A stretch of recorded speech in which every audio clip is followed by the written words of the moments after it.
Not pink, but still powerful. This is Transformers Prime Arcee. Specifically, we're looking at the first edition figure that was released in 2011. A deluxe class Autobot, she was released just before Hasbro tightened down on the budgets for the line.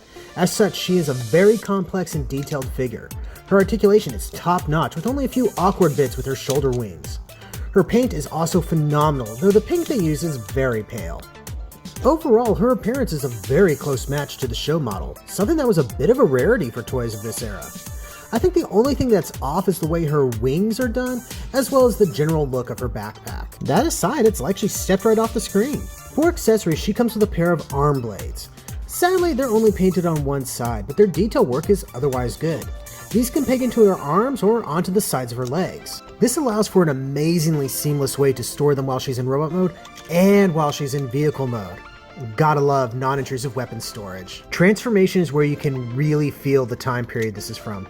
Like bots from the Revenge of the Fallen line or the various 2010 lines, we have a very complicated transformation, almost to its detriment.